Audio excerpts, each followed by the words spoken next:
Hello, kumusta kayo? Nandito na naman tayo sa ating another vlogs. At ang pag-usapan natin today, itong pagbisita ni Senator Ronald Bato de la Rosa, ang ating senador na upaw. Itaga ninyo sa Bato, number 22 sa inyong mga baluta sa darating na Mayo 22, Mayo 12, 2025. Ayan, nabaliktad tuloy. So, yun ang pag-usapan natin, guys. Kasi, ang plano ni Bato ay bumisita, pupunta sa Dahig. Yan ang pag-usapan natin. Pero bago yan, please subscribe yung ating YouTube channel, Ili TV, at pindutin ang notification bell para updated kayo sa ating mga upload ng mga bagong video.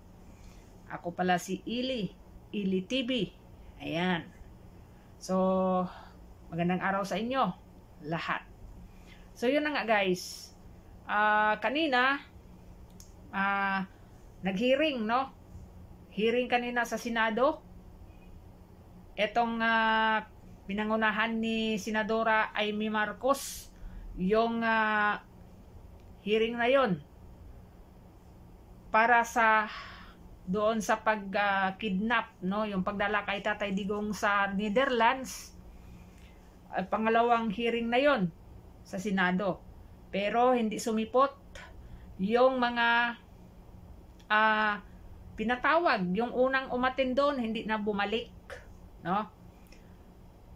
Ang Malacanang na hindi na sila attend yung kanilang mga tauhan. Yung sila Rimulya, si Gibo, si Anyo, at yung mga pulis. Ayun. So, hindi sila umattend. At ngayon ay isampuin na sila. No? Ang tanong, sino ang magdakip sa mga ito? Dakpin ba nila ang sarili nila? Si Tory, sino ang magdakip kay Tory? Si Tory din. So, sila na mismo ang maghatid sa kanilang mga sarili doon sa kulungan, ganon? Ganon ba yon? Diba? O puwersahan din silang dakpin, katulad ng ginawa ni Tory kay Tatay Digong at kay Pastor Kibuloy. Ganon ba din ang gagawin sa kanila kung hindi sila susunod sa batas? Ganon naman ang ginawa ng mga congressman doon sa mga vlogger na hindi umattend. Diba? Pinadalhan din sila ng ano yun? Pinadalhan din sila ng subpoena. Kung hindi mag-attend, dakpin. I-contempt. Dapat ganon din ang gawin dito sa mga hindi umattend sa hearing ni Amy Marcos. Para patas. Para hindi kayo bias. Ano masasabi ninyo, mga congressman, sa hindi pag-attend ni Tory, ni Marbil, ni Pajardo, ni Anyo, ni Gibo? Sino pa? Ni Rimulya, yung dalawang Rimulya? Anong masabi nyo doon? Dapat ba silang i-contempt?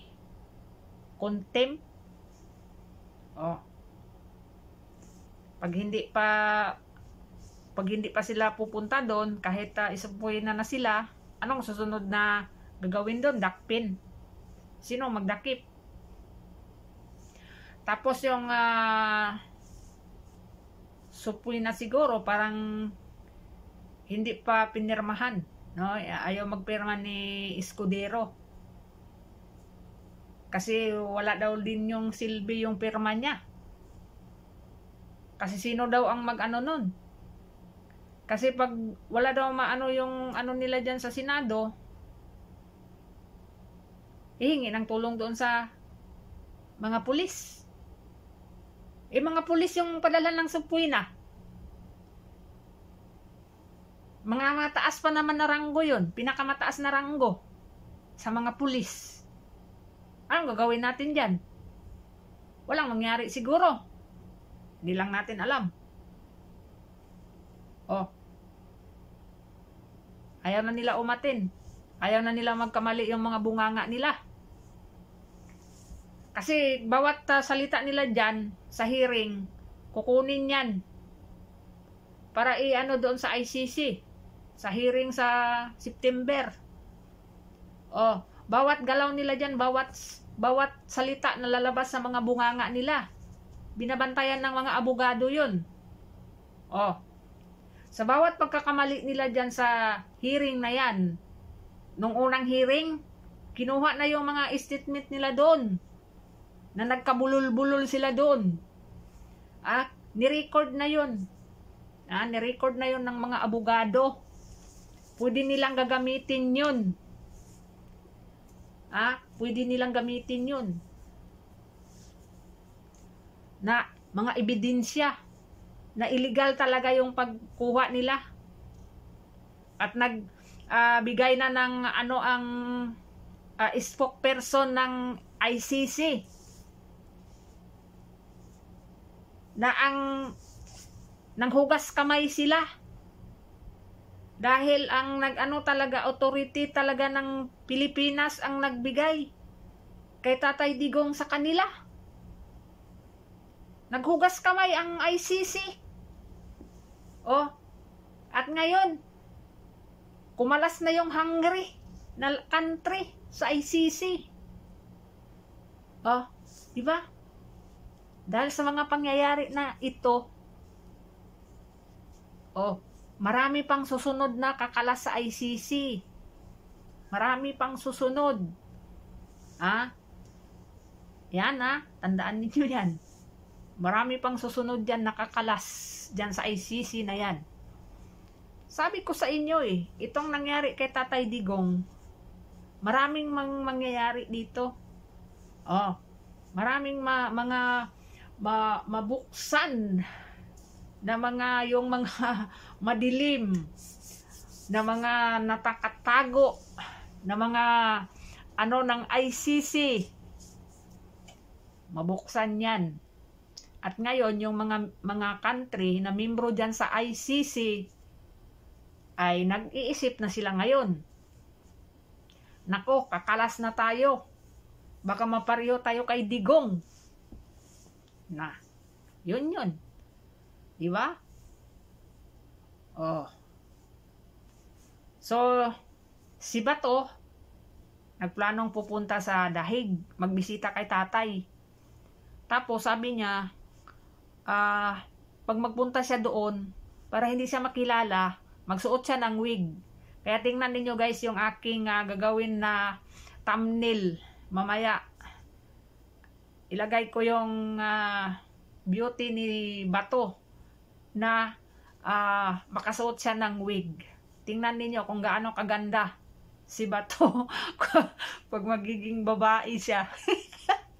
Kasi mag-wig siya no? Tapos i-post ko sa Facebook, itag ko kay Bato. Sabihin ko, senador, dapat ganito yung itsura mo pupunta sa Dahig. Wala hindi ko kilala sa ICC. Ay, nako. So, yun guys yun ang update natin. Abangan natin. Kasi sabi ni Bato, before election or after election. Siguro, nagdepende siya sa ng kanyang visa, no? So, abangan natin yan guys, no? Abangan natin yan. Kasi, si Jimmy Bundok, nag-apply na rin siya ng visa papuntang Dahig. No, so magbisita din si Jimmy Bundok kay tatay. So, yan. So, pero abangan natin. Baka hindi naabot ng eleksyon. Makauwi na si tatay, no? Inshallah. Walang imposible. Sa maraming nagdasal para diyan. Mas powerful guys ang prayers ng mga tao na galing sa puso ang pagdarasal kaysa mga dasal ng mga hypocrites na tao at mga sinungaling na tao at mga maitim ang budhi. Hindi yan na paboran ng Panginoon. Pero yung mga dasal na galing sa puso para sa ibang tao, para sa kapakanan ng ibang tao, ay dinggin yan ng Panginoon. Yan ang tandaan ninyo palagi. Hanggang dito na lang. Maraming salamat. God bless.